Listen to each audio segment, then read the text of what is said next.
desierto ha sido desde siempre un espacio árido e inmutable, opuesto tenazmente a la presencia humana. Una región en la que reinan la soledad y el abandono, y donde solo el viento se esfuerza en recoger y trasladar algunas voces y sonidos de la naturaleza. Es difícil imaginar un desierto vivo, capaz de hablar y comunicar mensajes. Un desierto ansioso de conversar con los humanos. Sin embargo, existe una región así.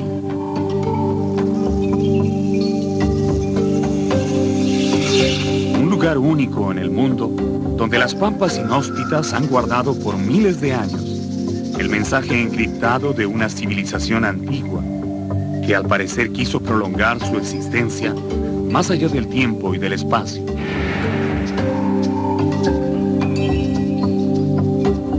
Las enigmáticas líneas y dibujos que aparecen grabados en el suelo de las pampas de Nazca, al sur del territorio peruano, constituyen uno de los legados más extraordinarios que los pueblos del pasado heredaron a las generaciones del futuro.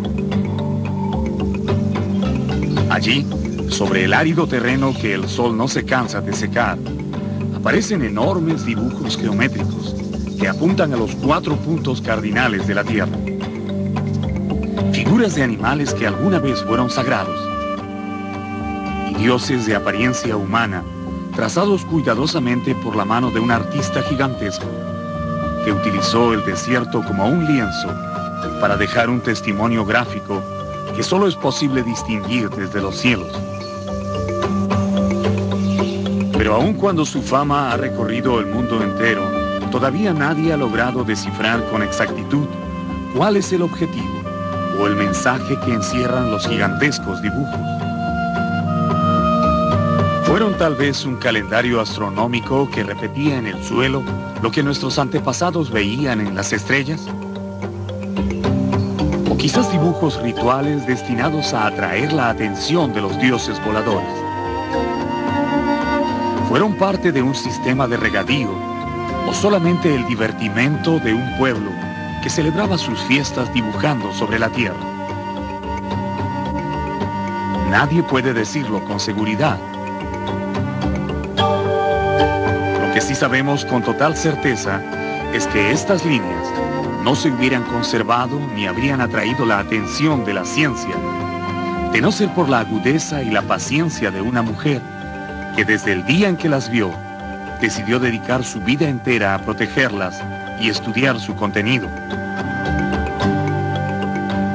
Ella fue la primera que captó el mensaje del desierto, la primera que estuvo dispuesta a vivir 50 años bajo el sol para entenderlo, y finalmente, la única que consiguió arrancarle a las pampas algunas respuestas frente a las innumerables preguntas que plantean estas líneas. Esa mujer se llamaba María Reiche. No había nacido en el Perú, ni tampoco vino a estudiar las líneas, pero su destino la atrajo irresistiblemente desde miles de kilómetros de distancia hasta pararla sobre el desierto de Nazca, donde el misterio de las líneas la cautivaron desde el primer instante en que las vio, y ya nada pudo alejarla de ellas hasta el último día de su vida.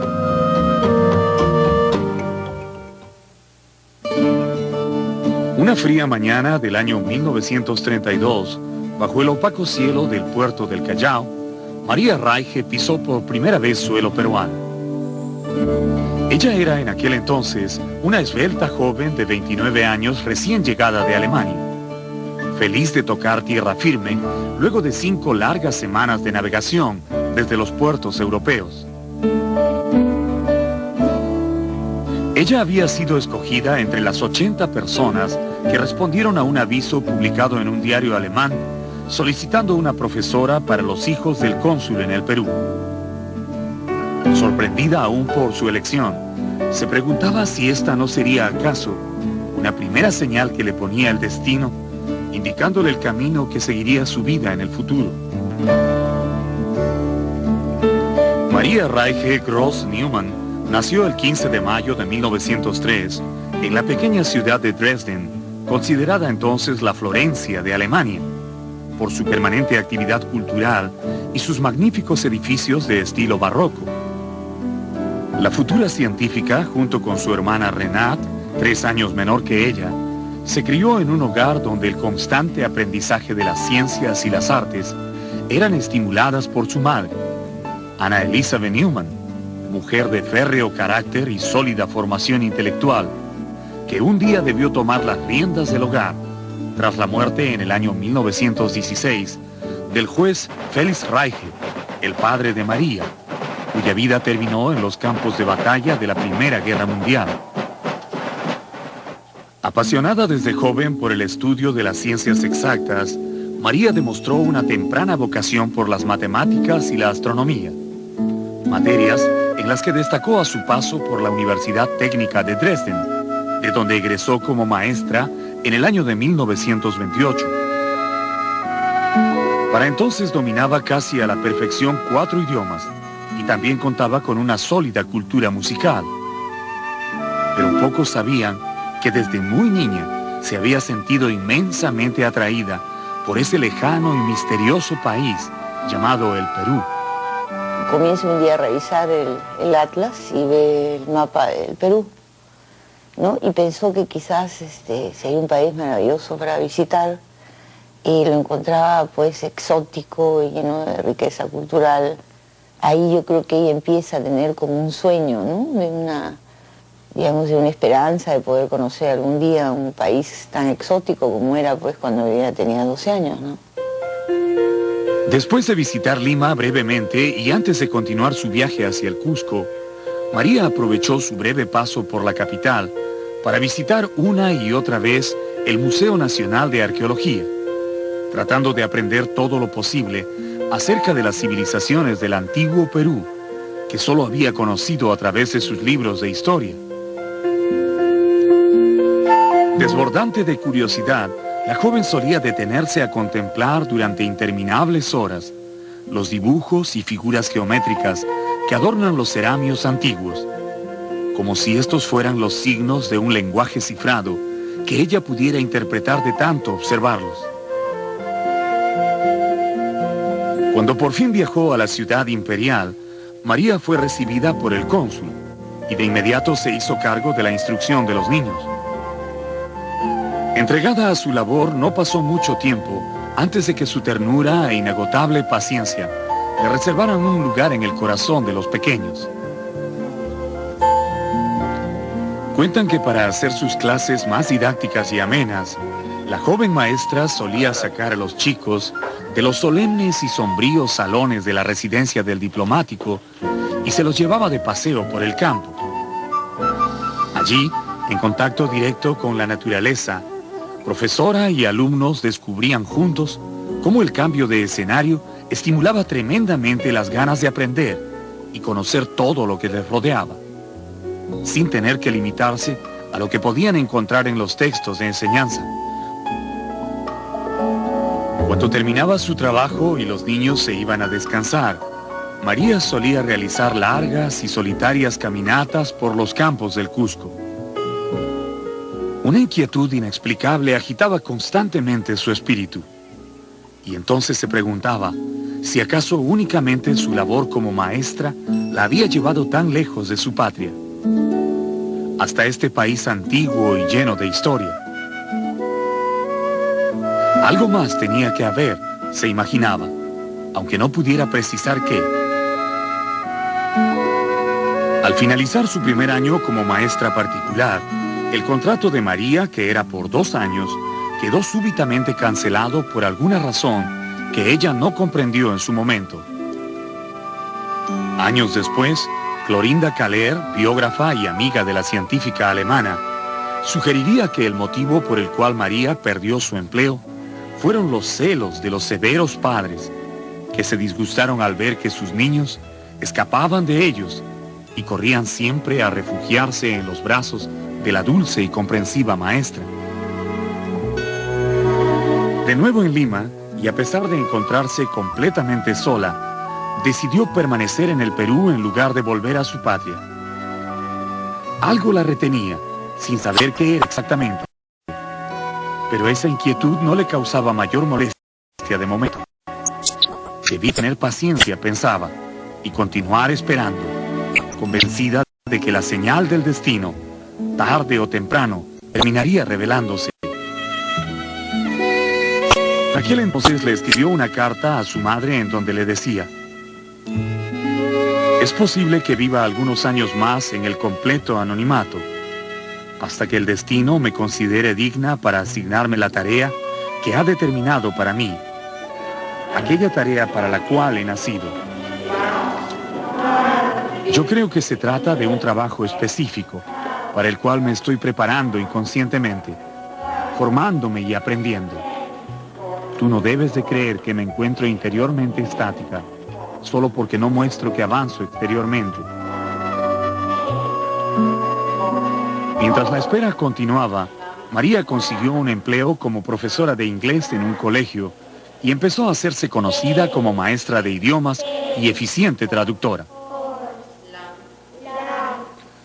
En aquella época conoció a la inglesa Amy Meredith, interesada en recibir clases de alemán. Esta distinguida mujer, que administraba un elegante salón de té en el pasaje Olaya del centro de Lima, llegó a tener un gran afecto por María y no dudó en brindarle trabajo como contadora de local, cuando la escuela en donde enseñaba la joven alemana se vio forzada a cerrar sus puertas. El salón de té de Amy Meredith era el habitual lugar de reunión de un grupo de intelectuales, profesores de la Universidad de San Marcos, entre los cuales destacaba un pequeño caballero de origen humilde, pero que gozaba ya de un enorme y merecido prestigio. Era el arqueólogo Julio César Tello. Una tarde del año 1939, un pálido y espigado señor de finos modales hizo su aparición en el salón de té y se acercó a conversar con la dueña del local. Se trataba de Paul Kosok, arqueólogo norteamericano de origen ruso, que andaba buscando a la ya famosa traductora María Reiche. Cuando tuvo oportunidad de conversar con ella, el doctor Kosok le comentó visiblemente emocionado un reciente descubrimiento que había realizado en las pampas de Nazca, en el departamento de Ica. Se trataba de unas extrañas líneas, unos trazos geométricos gigantescos que había visto en medio del desierto. Kosok había visitado el lugar atraído por la idea de encontrar en esos raros dibujos los restos de algún antiguo canal de irrigación. Pero pronto se dio cuenta de que ese no era el objetivo de las líneas. Tampoco le pareció que fueran caminos incaicos como asumían los antiguos pobladores de la zona. Realmente no podía comprender para qué hicieron esos dibujos y líneas los antiguos peruanos. Así que se empeñó en descubrir el misterio. María, compartiendo su inquietud científica, le pidió que la llevara con él la próxima vez que fuera a visitar la Pampa. Corría el año de 1941, cuando Paul Kosok llevó a María Reiche a conocer aquellas misteriosas líneas. Ambos se encontraban recorriendo la Pampa bajo el ardiente sol de Nazca, cuando María sintió un profundo estremecimiento que se esforzó en ocultar al arqueólogo. De nada le hubiera valido tratar de explicar lo que sentía. Él no hubiera podido comprender la emoción que la embargaba. Por fin, había encontrado la señal que pacientemente había esperado durante años. Y no se trataba de una, sino de varias señales. Tantas como líneas y figuras iba encontrando en su camino. Allí, María comprendió sin ninguna duda que su misión, su razón de ser sería en adelante descubrir los secretos que encerraban los misteriosos dibujos de la Pampa. Cualquiera que fuera la suerte que le deparara el porvenir, ella tenía que quedarse en ese lugar. Nazca sería su hogar, desde allí y para siempre. Desde sus primeros recorridos por el vasto desierto de Nazca, las singulares condiciones geográficas del lugar llamaron poderosamente la atención de María Reiche y el doctor Kosok. Al viajar entre las ciudades de Ica y Palpa, ellos notaron que los cerros tenían un color oscuro, casi negro, que se hacía aún más evidente ante el contraste con el cielo, casi siempre azul y despejado. Raspando la superficie del terreno, María descubrió que bajo la capa oscura que se veía a simple vista, el suelo del desierto era amarillo, casi blanco. Esta diferencia de color entre la capa superior y la inferior hacía posible que utilizando un simple palo se pudiera dibujar sobre la tierra como si se tratara de una pizarra gigantesca, extendida en todas direcciones hasta la línea del horizonte.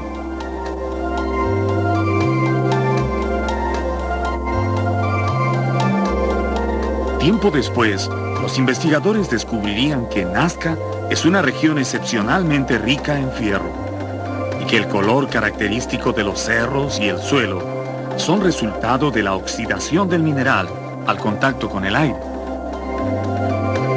Conocedores de esta característica del terreno, los antiguos habitantes de la región habían utilizado la pampa para dibujar sobre ella las más caprichosas figuras y diseños geométricos que les dictaba su imaginación. Figuras que ahora los científicos del siglo XX medían y fotografiaban con esmero. Surgía entonces una nueva pregunta. ¿Cómo era posible que esas figuras, trazadas tan superficialmente sobre la tierra, lograran perdurar casi intactas a través del tiempo? Después de largos meses de trabajo en el desierto, se les hizo evidente que el clima de las pampas de Nazca tiene mucho que ver en esta conservación. El clima de esta zona no es nada parecido al del resto de la costa peruana. Aquí hay una atmósfera especial, un microclima donde no se presenta la humedad típica de la costa ni las lluvias periódicas de la sierra. Tal como María anotaría después en sus cuadernos de trabajo, estas pampas, que se encuentran a una altura aproximada de 600 metros sobre el nivel del mar, no pertenecen ni morfológica ni climáticamente a la costa. Son más bien un raro escenario creado por la naturaleza que se encuentra a más de 40 kilómetros de distancia del mar y separado de este por una serie de elevaciones que se suceden a lo largo de la línea de la costa, lo que ha impedido también que las arenas de las playas lleguen hasta aquí, volando con el viento a cubrir las misteriosas líneas. La suma de estos factores climáticos y geográficos ha hecho posible que las extrañas pampas dibujadas permanezcan inalterables a través del tiempo, convirtiéndose en un caso de conservación único en el mundo. Poco a poco, algunas de las dudas se iban despejando para este par de investigadores, pero la pregunta fundamental seguía siendo la misma. ¿Cuál era la razón de ser de esos enormes trazos cuidadosamente delineados y que parecían hechos para ser vistos desde las alturas? Una primera hipótesis surgió a partir de un hecho casual. Durante un atardecer, luego de una de las tantas jornadas de trabajo, ambos estudiosos se percataron de que el sol, que ya empezaba a ocultarse en el horizonte, se estaba poniendo casi exactamente sobre el final de una de las largas líneas. Pensaron entonces que esa podía ser la respuesta al gran enigma. Las líneas y dibujos estaban orientados siguiendo los movimientos del sol en el espacio.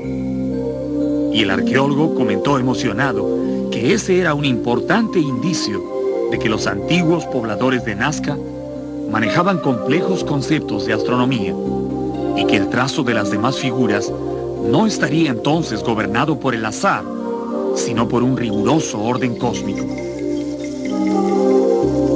Kosok se sintió tan seguro de la veracidad de esa teoría que no dudó en afirmar: nos encontramos ante el calendario astronómico más grande del mundo.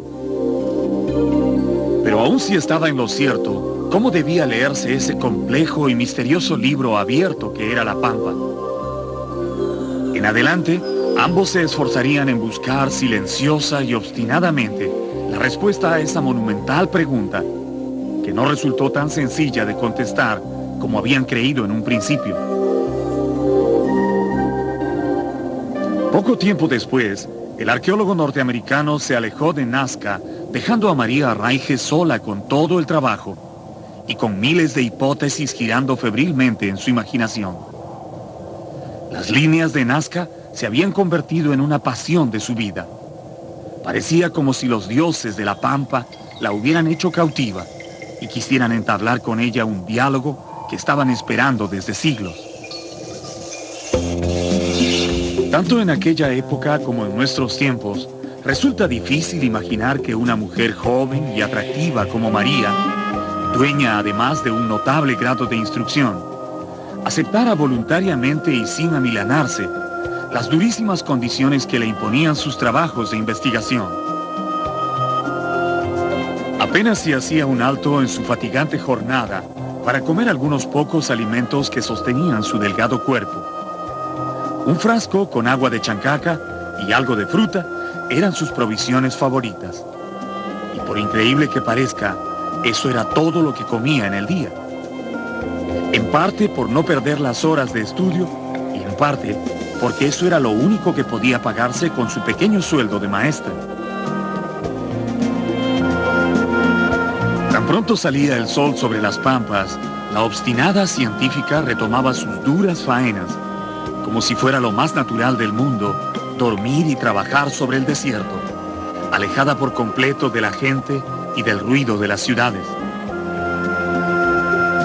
Los viejos camioneros que transitan entre Palpa y Nazca todavía recuerdan la imagen de María Reige empuñando una escoba, trabajando totalmente sola en medio de la pampa.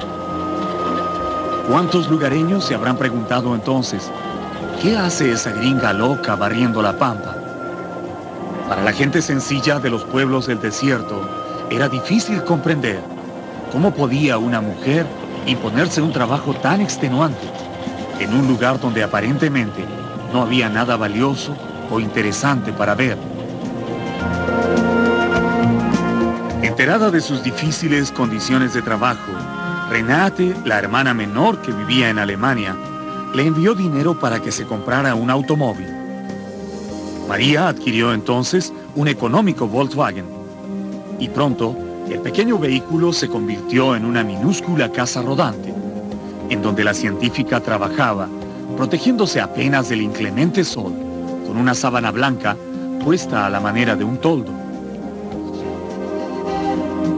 Para entonces ya era una figura conocida por los nazquenses, y aunque todavía no eran muchos los que comprendían y valoraban su trabajo, la gente empezaba ya a reemplazar el recelo por las primeras muestras de simpatía. Por aquel tiempo, María pidió a los dueños de una hacienda llamada San Pablo que le permitieran vivir en una pequeña casa abandonada que había pertenecido a un guardián. La humilde vivienda quedaba en los límites de la propiedad, en el Valle de Ingenio.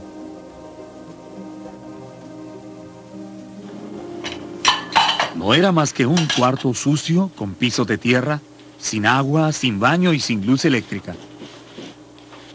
Pero para ella era el lugar ideal, porque se encontraba justo al borde de la pampa. Conforme pasaba el tiempo, María comenzó a reunir en una monografía todas las hipótesis y conclusiones a las que fue arribando en sus largos días de estudio.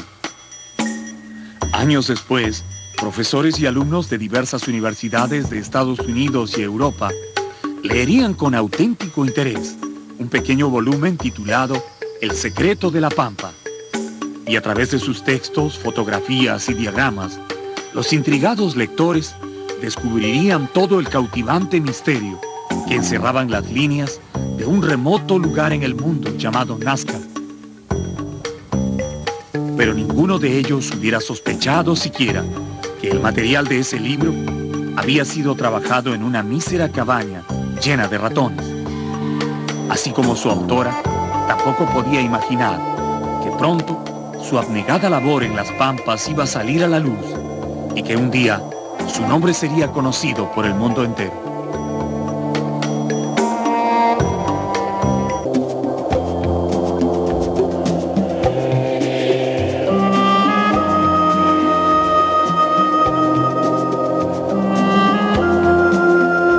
Durante sus arduas jornadas de trabajo en la Pampa, María Reiche reflexionaba en torno a una idea que acudía con frecuencia a su mente. Al igual que otras civilizaciones del pasado, pensaba la científica, los antiguos pobladores de Nazca debieron valerse de los astros para organizar actividades fundamentales como la agricultura y la ganadería, y poder prever los cambios de estación o la llegada de fenómenos naturales como las sequías e inundaciones. La astronomía es quizás la más antigua de las ciencias. Desde tiempos inmemoriales, los pueblos han dirigido su mirada al firmamento y contemplado con asombro las estrellas y sus curiosas agrupaciones en el espacio.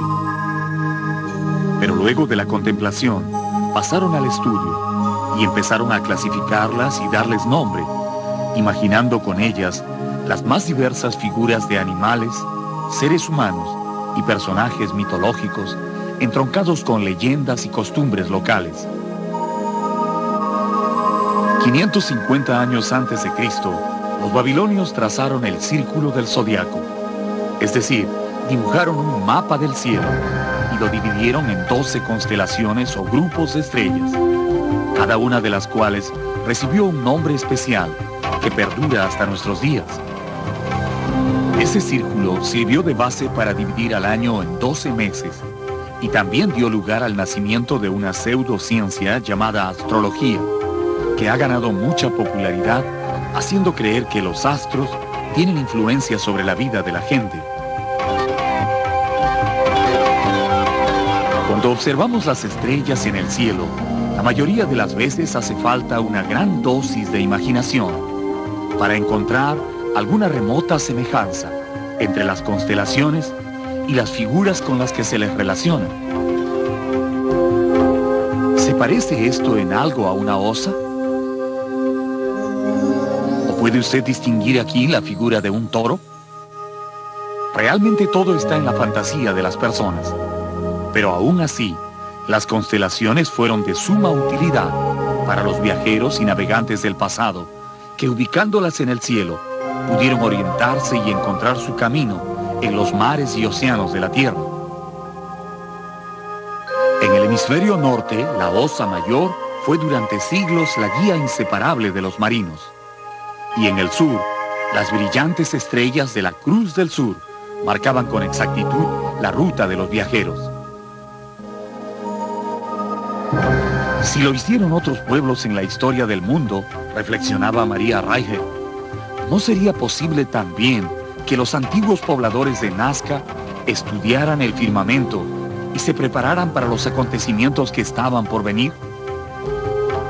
¿Acaso no era posible que ellos también hubieran identificado las constelaciones, bautizándolas probablemente con nombres de animales y cosas más cercanos a su realidad? El hallazgo de una nueva y extraordinaria figura en la Pampa, ubicada al sur del río Ingenio, le proporcionaría a la investigadora nuevos elementos para enriquecer esas hipótesis. María encontró los primeros trazos de una extensa y sinuosa figura que solo después de mucho trabajo logró descubrir en su totalidad. Se trataba de la imagen de un mono, pero no un mono cualquiera, sino uno gigantesco, con una cola interminable que daba vueltas sobre sí misma hasta formar un apretado espiral. Ese dibujo, que ahora es uno de los más reconocidos símbolos de las Pampas de Nazca, sería el punto de partida para una de las más audaces hipótesis de la científica alemana. Esa figura debía ser, según María, la representación que los antiguos Nazca tenían de la unión de constelaciones que ahora conocemos como la Osa Mayor, con otras estrellas cercanas a esta. Al estudiar detenidamente la figura del mono y los trazos cercanos a ella, María observó que conectado al dibujo se encontraba una pista, que es como suele llamarse a las líneas geométricas que casi siempre acompañan a las figuras en esta pampa. Uno de los lados de esa pista se encontraba unido al mono y era cruzado por otra línea que zigzagueaba 16 veces en toda su extensión. María dedujo a través de pacientes cálculos matemáticos que 1000 años atrás esa llamativa pista habría servido para marcar la posición de la estrella Bennet Nash, ubicada en un extremo de la Osa Mayor. A partir de esa coincidencia inicial, la científica creyó encontrar una relación directa entre la figura del mono y el conjunto de constelaciones que en ese momento brillaban en el espacio. Así, María interpretaba que las constelaciones de Leo mayor y menor formaban la cola del mono, mientras que las estrellas Pedda, Merak, Megres, Aliot y Mizar completaban los dos brazos, y la agrupación de Canes Venatici representaban la cabeza del mono. Solo había que tener en cuenta el importante detalle de que en nuestro hemisferio, la Osa Mayor y sus acompañantes se ven cabeza abajo. Todos esos astros coincidían, según sus cálculos, en ubicación y proporción con el mono de la Pampa, excepto por la estrella Dubhe, séptimo componente de la Osa Mayor, que en ese tiempo caminaba tan cerca del horizonte que no resultaba visible. Según la investigadora, la aparición en el cielo de esas hermosas estrellas anunciaba en otros tiempos la llegada de la época de lluvias, tan importante para las sedientas tierras de la costa. Pero cuando el agua de los ríos comenzó a escasear por largas temporadas, trayendo el fantasma de la sequía, el temor se apoderó de los pobladores de Nazca, quienes no encontraron mejor manera de implorar por el retorno del líquido que representando sobre la pampa, en gran escala, la figura que para ellos simbolizaba el agua. El mono era entonces algo así como el dios del agua para los antiguos Nazca, pues solo junto a su figura trazaron el imponente zigzag que representa el líquido vital en todo el mundo andino.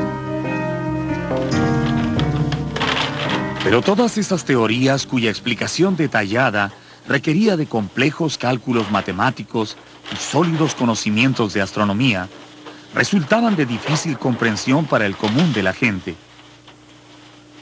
Para muchos visitantes, educados o no, era más fácil creer que las misteriosas figuras de la Pampa, que ahora gracias al trabajo de María eran conocidas y visitadas por turistas del mundo entero, habían sido trazadas por viajeros extraterrestres que quisieron dejar aquí un recuerdo de su visita a nuestro planeta. Esa teoría de los platillos voladores fue desarrollándose y ganando adeptos a medida que la gente se preguntaba una y otra vez: ¿cómo pudieron los antiguos peruanos hacer dibujos tan grandes y perfectos sin tener un punto elevado desde donde mirar lo que hacían? Las figuras solo pueden ser vistas desde gran altura, y la Pampa no tiene ni siquiera algunos cerros altos. ¿Cómo lo hicieron entonces? María intentó una respuesta para esta interrogante a partir de una sencilla observación. En varios lugares de la Pampa era posible encontrar unas piedras grandes que parecían haber sido colocadas por los antiguos Nazca a manera de hitos para indicar el origen o destino de un trazo. Partiendo de esas señales y con ayuda de unas sogas y estacas, se puede dibujar sobre el terreno cualquier figura sin tener necesidad de mirar desde la altura. Esta era una sencilla hipótesis de trabajo que aún faltaba pulir y comprobar científicamente, pero que María ofreció en un intento por detener las especulaciones antojadizas sobre el origen de las líneas. Sin embargo, nada pudo impedir que la imaginación de los expertos y curiosos que visitaban Nazca produjera cada cierto tiempo una nueva teoría acerca de la razón de ser de los dibujos. Y es que ahora todos se creían con derecho a ensayar una interpretación y debatir las teorías de María Reige. Pero no todas las teorías que iban surgiendo eran tan delirantes y carentes de seriedad. Pronto, Otros científicos tan respetables como María llegaron a la Pampa y estudiaron las líneas buscando sus propias respuestas. La estudiosa alemana, que siempre había trabajado en solitario, debió entonces acostumbrarse a participar en el debate científico que ella misma había iniciado al hacer pública su teoría de que las líneas representaban un gran calendario astronómico. Solo el tiempo y el disciplinado trabajo de los investigadores podría establecer de qué manera y con qué objeto los señores de Nazca dibujaron con tanto esmero estas figuras que miran al espacio, tratando de acercarse a las estrellas.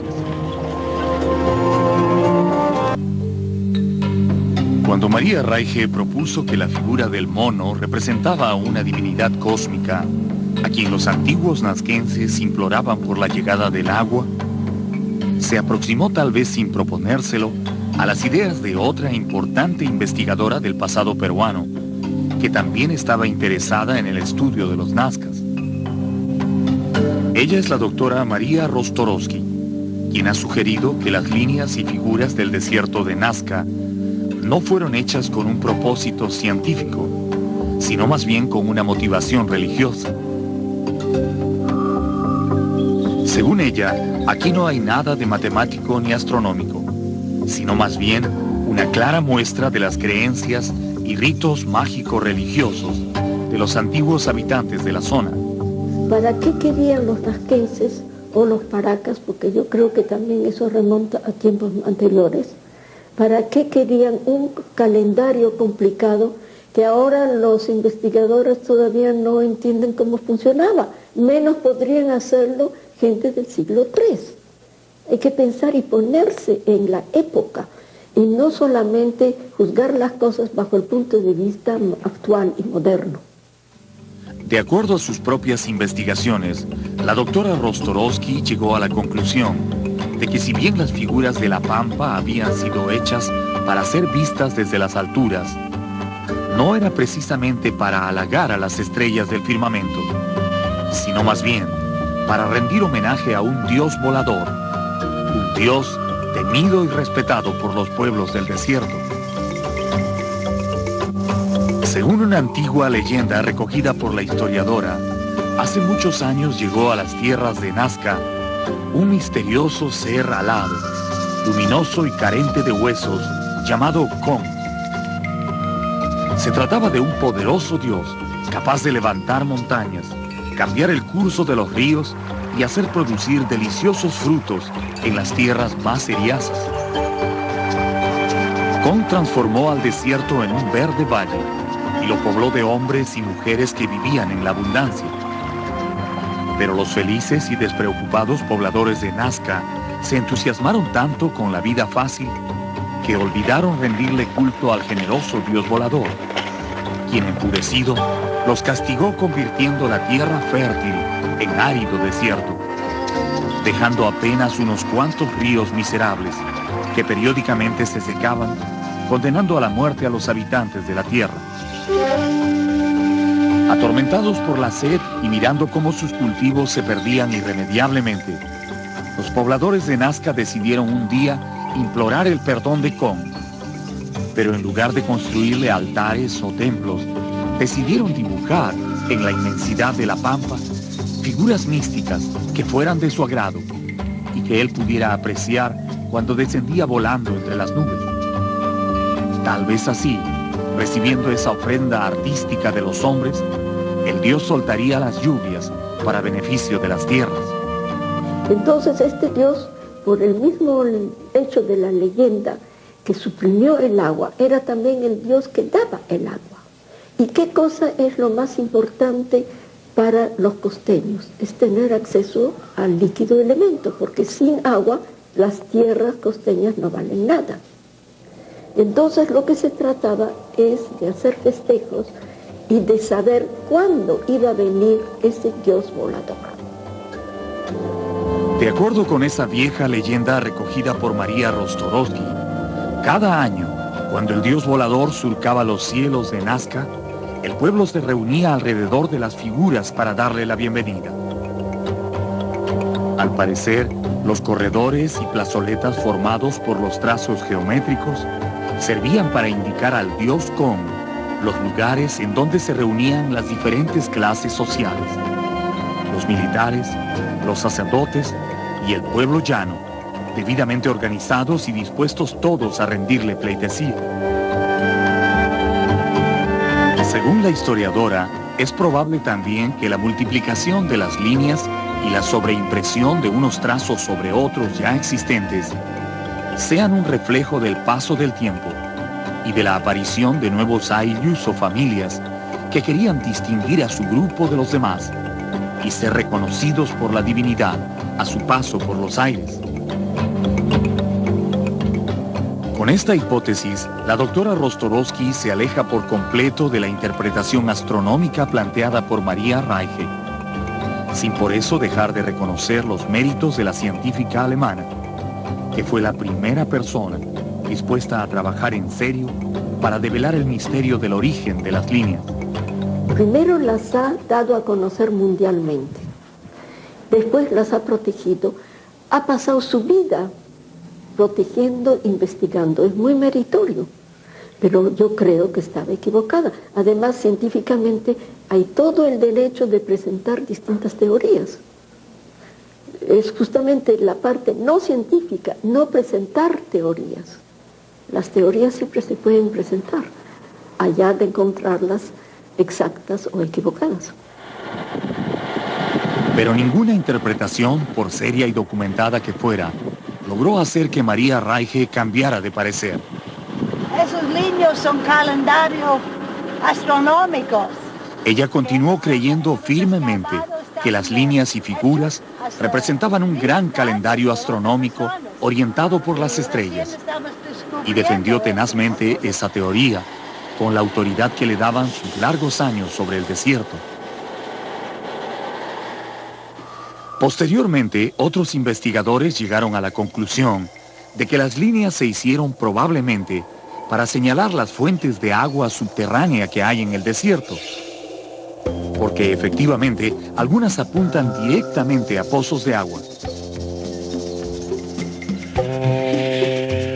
Pero eso tampoco convenció a María Reiche. Para ella, eran un calendario inteligente y difícil de interpretar sin el apoyo de la matemática y la astronomía. Y así lo sostuvo tenazmente hasta el último día de su vida. Con el paso de los años, María Reiche se fue convirtiendo en un personaje muy popular y querido entre los peruanos. Cada vez que caminaba por las calles de Nazca o hacía sus compras en el mercado, la gente no dudaba en acercarse para saludarla afectuosamente. Atrás habían quedado aquellos años tan difíciles en que los nazquenses la miraban con cierta desconfianza por ser extranjera. Ahora todos la trataban con cariño y reconocían su esforzado trabajo en el estudio y conservación de las líneas de Nazca. Gracias a ese reconocimiento público, había podido abandonar la humilde cabaña al pie de la pampa, en donde vivió tantos años, e instalarse en una cómoda habitación situada en el primer piso del hotel de turistas de la ciudad, en cuyo salón de actos solía dictar constantes y concurridas conferencias. El Servicio Aerofotográfico Nacional de la Fuerza Aérea del Perú, quizás la primera institución en comprender y valorar su trabajo, también se puso a las órdenes de María, para apoyarla en su continua búsqueda de nuevas líneas y figuras. Ahora ya no tenía que caminar bajo el sol del desierto. A pesar de su avanzada edad, le gustaba subir a los aviones y sobrevolar largas horas la interminable pampa, mirándola con el cariño y asombro de la primera vez.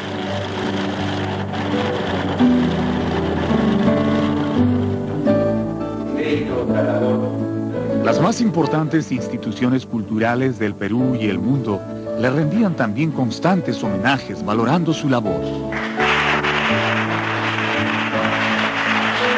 La aparición de nuevas teorías con nuevas interpretaciones para las líneas no habían podido mellar el reconocimiento al trabajo de toda su vida.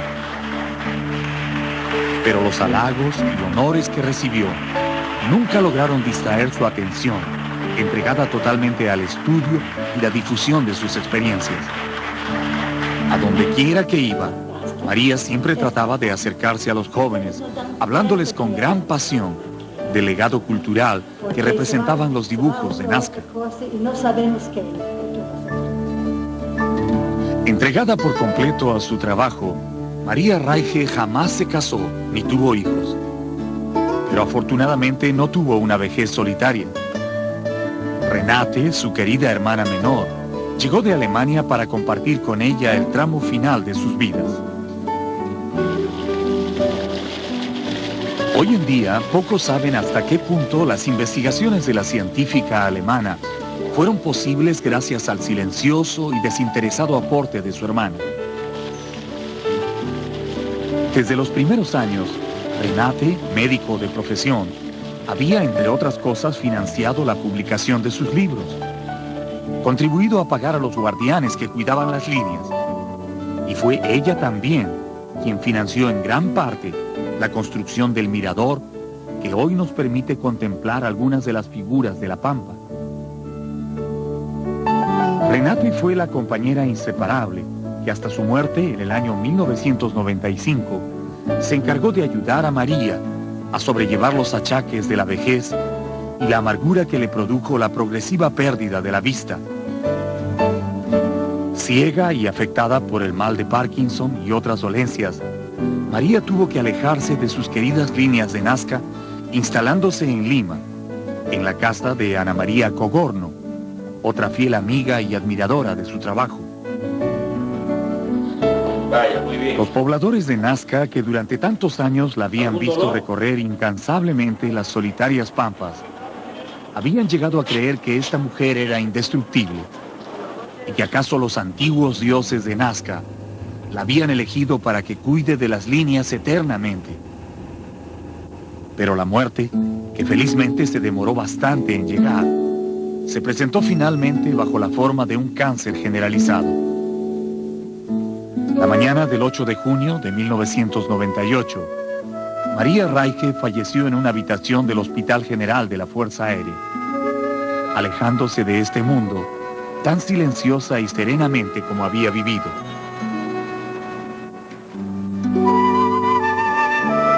A pesar de tantos años de duro trabajo, María nunca pudo llegar a demostrar su teoría del gran calendario astronómico de manera irrefutable.